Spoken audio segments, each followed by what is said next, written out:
Bonjour à tous, bienvenue sur Cult & Click. On est là aujourd'hui pour vous parler de Game of Thrones pour changer. On s'est dit on n'en parle pas assez. Avec une vidéo théorie et explication. Un petit point de vocabulaire dans l'univers de Gros Martin, comme tu l'appelles. Puisqu'on va vous parler des marcheurs blancs. Et du coup, notre ami Big B, qui est le spécialiste, j'ai envie de dire, national du marcheur blanc, va nous en parler. Vas-y. Parce que je suis un babtou qui marche énormément. Donc, on en est où? On en est à... On va faire la différence entre le roi de la nuit et le roi des nuits. On s'est dit que ce qui serait intéressant pour parler des marcheurs blancs, c'est déjà de casser certaines confusions qui sont souvent faites. Donc, qui est le roi de la nuit? C'est facile. Lui, vous le connaissez bien. C'est celui qui est dans la série. Et donc, c'est celui qui est le big boss de fin des marcheurs blancs. En tout cas, celui qu'on pense être le big boss de fin. On en reparlera un petit peu après. Donc ça, c'est le roi de la nuit. Le Night King, en 2 mots. Le roi de la nuit, c'est facile. Est-ce qu'on a son identité? On ne sait pas qui il est. Il y a beaucoup de rumeurs dessus. Il y a énormément de théories. Comment il est venu, comment est-ce qu'il n'est pas venu. Le seul truc qu'on sait, c'est que donc les marcheurs blancs, en tout cas le premier marcheur blanc a été fait donc par les enfants de la forêt quand ils leur ont mis ce petit dragon glass à l'intérieur de leur corps et que du coup ils sont devenus tout de glace et de bleu centré. Que l'on voit. On peut imaginer que c'est lui, mais dans les faits, nous n'avons que une certitude Voilà. à l'heure actuelle.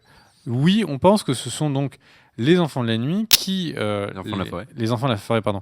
Qui l'ont fait. Ça, on l'a vu la saison 6. De bien belles fougères. Après, on en sait point plus. La deuxième personne, et là je parle pas de théorie, je parle de ce que la série nous a donné. Après, il y a un deuxième personnage qui s'appelle le Night King, avec un S, apostrophe S, King. Et il y a souvent d'énormes confusions entre les deux, parce que qui est le Night King, mon cher Kerr? Alors, comment est-ce qu'on pourrait le traduire? C'est le roi de sa nuit. Alors, on va dire le roi des nuits, pour essayer de faire la différenciation entre le roi de la nuit et le roi des nuits, ou le roi de sa nuit. Et donc, qui est-il? Si tu peux nous mettre la petite image, ma chère Daniel. C'est le 13e Lord Commander de la garde de la nuit, qui est tombé amoureux de ce que les textes tentent à penser que c'était donc une femme marcheur blanc. Pourquoi? Parce qu'elle était d'un ton lividement blanc, qu'elle avait des yeux bleus, qu'il émanait du froid de son corps. Donc on peut imaginer que c'était un marcheur blanc. Comme ma cousine. C'était peut-être une Picard en fait. Donc, il tombe amoureux d'elle, comme toi. Mais non, c'est pas vrai. Et donc, d'ailleurs, si j'ai une cousine qui me regarde, je parlais pas de. Donc, il tombe amoureux d'elle. Il s'enferme dans un des châteaux des Stark. Non, pas du tout. Des rois de la nuit. Non, des gardes de la nuit. des gardes de la nuit. Si tu peux laisser l'image, ma chère Daniel. Et en fait, dans ce château où il s'enferme, il sacrifie régulièrement des gardes de la nuit pour du coup sa femme. Pourquoi elle mange du sang? Et ce que on suppose être en fait comme des sacrifices à ce qui à l'époque ils appelaient les autres. Les autres, donc, ce sont les marcheurs blancs. Donc cette notion de sacrifice. C'est Bran le breaker qui va, donc Bran le casseur de cul, qui va l'affronter avec Joramon qui est donc le roi à l'époque des Sauvageons.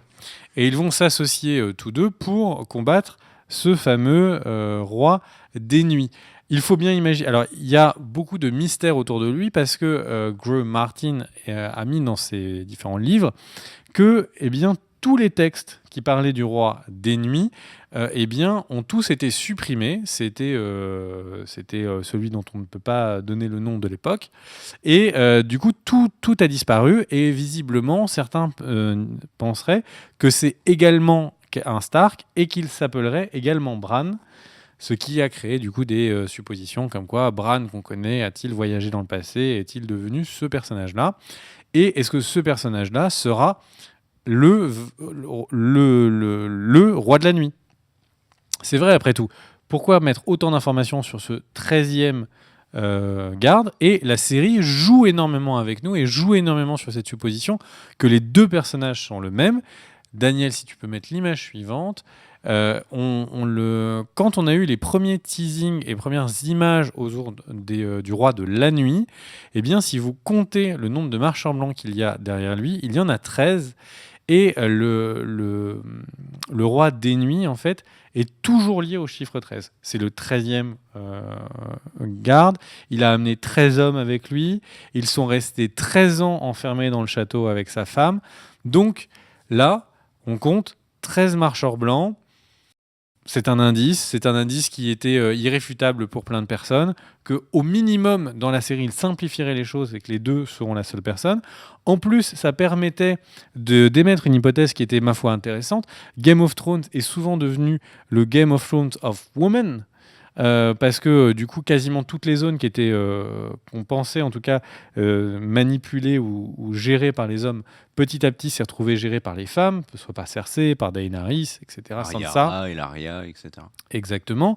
Et donc là, d'avoir ce personnage dont on sait qu'il est au bot, en fait, de sa femme, qui est donc la marcheur blanc, et qu'il fait tout pour elle, ça sous-entendrait que le roi de la nuit n'est pas le méchant final, mais que ce serait sa femme, la reine de la nuit, et donc ce n'est pas une stripteaseuse, la reine de la nuit, mais donc ce serait la reine de la nuit qui donc serait le boss final, et donc tout faisait un peu sens autour de ça. Maintenant, dans les faits, là tout de suite, on n'en sait rien. La série n'a pas arrêté de faire des gros clins d'œil sur le chiffre 13 autour du roi de la nuit, donc ce sont clairement des indices, mais pas des indices qui sont clairs pour l'instant. Les pistes sont brouillées. D'accord. Ça, c'est pour le roi de la nuit. Déjà, il y a beaucoup d'hypothèses sur lui. Qui peut-il être qui peut-il ne pas être? Maintenant, si on fait juste un point également sur ce qu'on sait des marcheurs blancs, on sait que les marcheurs blancs sont en plusieurs castes. Il y a donc ceux qui sont nés au moment leur création par les enfants de la forêt, première caste. Deuxième caste, il y a ceux qui sont transformés à leur naissance. Et troisième caste, il y a tout simplement les ghouls ou les withs, comme ils appellent en anglais, qui donc sont donc juste les morts qui n'ont pas de pensée et qui suivent donc les marcheurs blancs. Pour prendre un exemple, pour ceux qui ne voient pas très bien ce que je veux dire, entre un marcheur blanc transformé par les sortilèges des enfants de la forêt et celui qui se transforme depuis qu'il est enfant. Celui qui se transforme bien adulte, c'est Benjen. Benjen est un marcheur blanc, mais qui a été transformé à l'âge adulte. Et on le voit, il est globalement en capacité de prendre toutes les décisions qu'il veut, etc. C'est quelque chose et surtout, il continue à avoir un aspect relativement humain, ce qui n'est absolument pas le cas si vous vous souvenez du marcheur blanc qui affronte Jon Snow, qui clairement a sa pensée, mais n'est clairement plus humain, son corps est différent, etc. Et donc, maintenant qu'on s'est dit ça, il y a énormément d'éléments qu'a développé Martin sur le fait que c'est une race à part entière, les marcheurs blancs. C'est-à-dire que certes, c'est une race qui a été créée, mais c'est une race à part entière, c'est-à-dire qu'ils ont leur propre langage. Donc ils ont leur propre physionomie, naturellement, ce n'est pas sale. Et le truc, c'est qu'ils ont leur propre langage, ils ont leur propre culture, ils ont leur propre cité au très grand nord, qu'on voit rapidement, justement, quand le roi de la nuit transforme le bébé, on voit une citadelle derrière. Donc c'est une vraie civilisation que représentent les marcheurs blancs. Et donc maintenant qu'on sait ça, on sait donc qu'ils ont été créés, on sait que c'est une civilisation, et maintenant on sait qu'ils marchent vers le sud de Westeros de manière régulière, en abattant tout ce qui bouge et en transformant tous ceux qui sont morts dans leur armée. Et du coup, là j'ai envie de dire, ouvrons un peu le débat. Pourquoi ?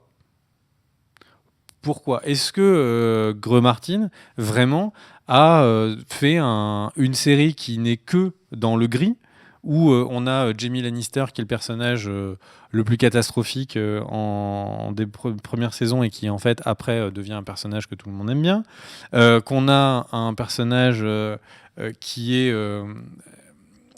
aussi gris, que Tyrion, au début, on ne sait pas, on l'aime bien, mais il est un peu salaud, mais en fait, on l'aime bien, etc. etc.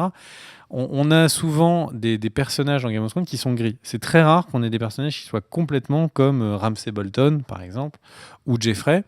C'est extrêmement rare et souvent, ils en sont punis à la fin. J'ai du mal à croire que les marchands blancs, eux, soient uniquement cette peste en fait qu'ils avancent sans aucun sens. Et donc pour moi, c'est assez sûr que nous découvrirons qu'il y a une vraie raison en fait à l'envahissement des marchands blancs sur les terres des hommes. Est-ce que toi déjà tu as une idée avant que je te donne un peu la mienne? Non, mais j'ai lu beaucoup de trucs sur les possibles raisons des marchands blancs. Moi, il y a un truc que j'aimerais bien, c'est qu'en fait, les marchands blancs sont un peu les juges de Westeros et que les humains, par leurs actes, et notamment toutes les différentes atrocités, le sang qui coule, menacent très clairement Westeros et la capacité, notamment à Westeros même de survivre. Je parle de la nature, etc. Le fait que les marchands blancs viennent finalement pour dératiser l'intégralité de Westeros, de tout, finalement le cancer de ce continent qui est l'homme et qui est les différents royaumes qui s'affrontent, etc. Ça, c'est quelque chose que j'aime bien. Mais après, il y a une histoire d'accord aussi. Mais ça, c'est une des théories. Alors, bah oui et non, parce que ça a été relativement confirmé par les livres. En fait, l'accord dont tu parles, tu fais référence, c'est donc celui à l'époque de l'âge des héros, donc c'est-à-dire il y a plusieurs milliers d'années avant le Game of Thrones qu'on suit maintenant, où en fait donc les enfants de la forêt et les hommes se sont mis d'accord pour du coup en fait arrêter la guerre entre eux. Et du coup, ils ont, de par là même, on comprend, en tout cas les érudits pensent qu'à cette époque, l'accord a également été fait avec les marchands blancs qui du coup se sont retrouvés à accepter de n'être que de l'autre côté du mur, qui donc est, enfin, de l'autre côté de Westeros, et ils ont construit le mur pour que chacun reste à sa place. Moi j'ai envie de dire, j'y vois deux options. Les juges, etc. Bah, les juges, si c'était les juges, pourquoi est-ce qu'ils auraient tué les derniers enfants de la nuit? Tu vois, ils auraient réduit les populations, tu vois, un truc là, c'est vraiment, ils exterminent. Mais après, ils ont aidé Bran aussi, ça peut être la raison de leur révolte. C'est-à-dire que les enfants de la forêt ont aidé Bran, ils ont peut-être cassé un pacte.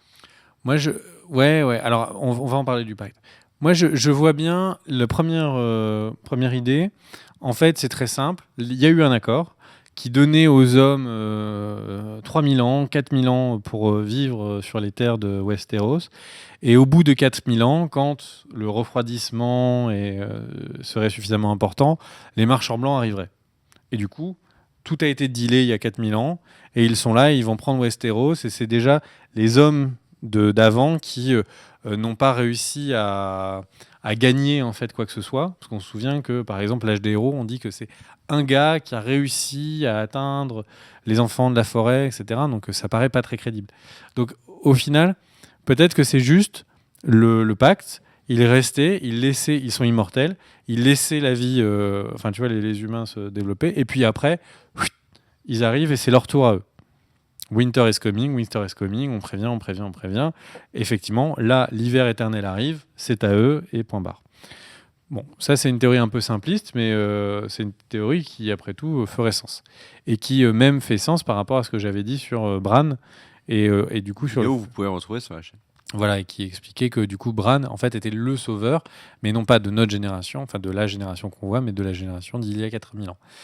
Ça, c'est le premier point.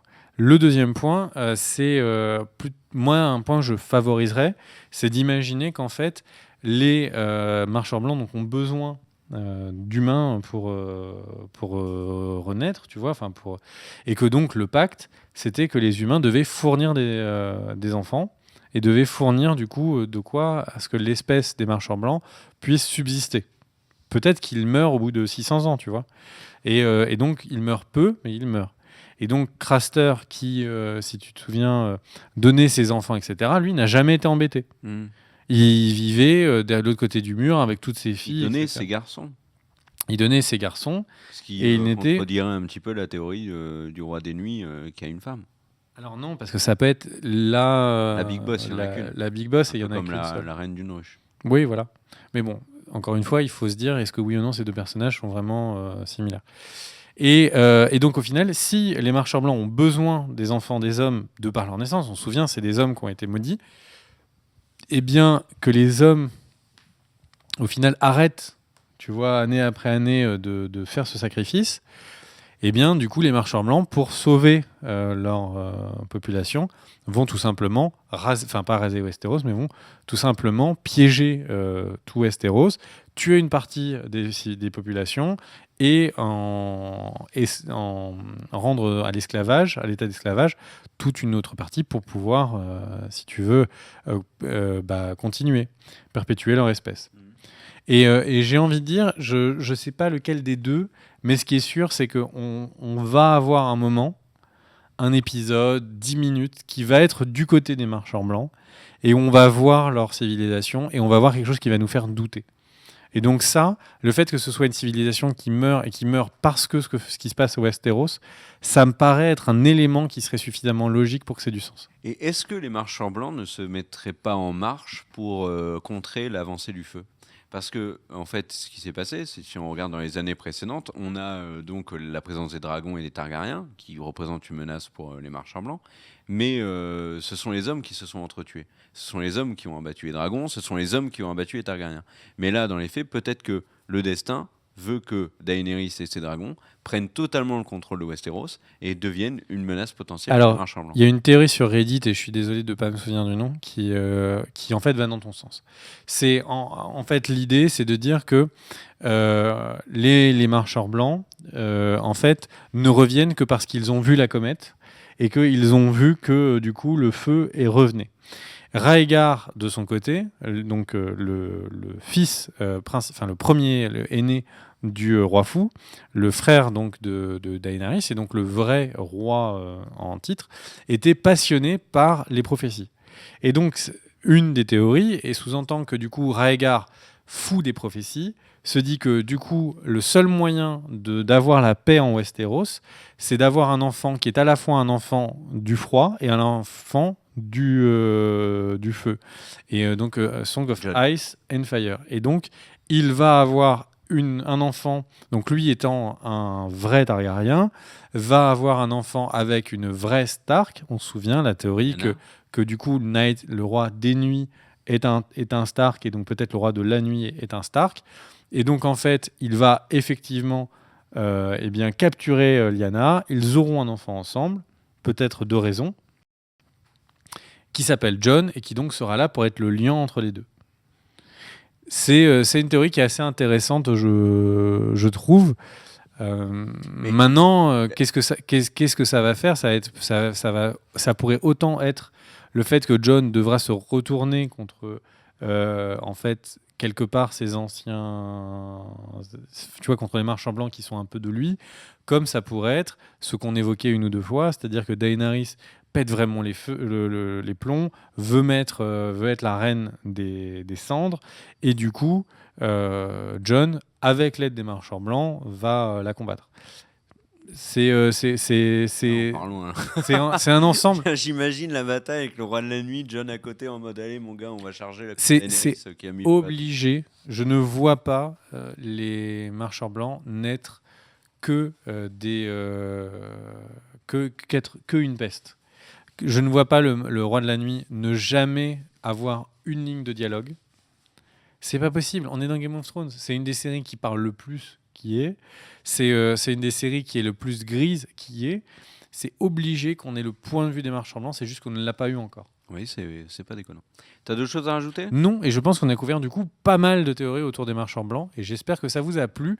Ce n'était pas une théorie, une pensée pour éclairer cette semaine, c'était plus qu'il y avait de plus en plus de questions autour des marchands blancs, beaucoup de confusion autour du roi de la nuit et du roi des nuits, ou le roi de sa nuit, comme vous préférez le traduire, et je pensais que c'était important qu'on refasse un point sur ce qu'on sait sur les marchands blancs. Eh ben merci, on se retrouve demain pour une nouvelle vidéo. N'oubliez pas le pouce vers le haut, les commentaires bien évidemment pour qu'on interagisse avec vous. Les Twitter, Instagram et Facebook, c'est Cult & Click pour les trois. Et toi c'est Greg Isbigby sur Instagram, moi c'est Greg Jeker. On fait des petites vidéos si vous voulez regarder. Voilà. Et on vous dit à tous et à toutes une bonne fin de journée. Ciao. Des bisous. Let's go!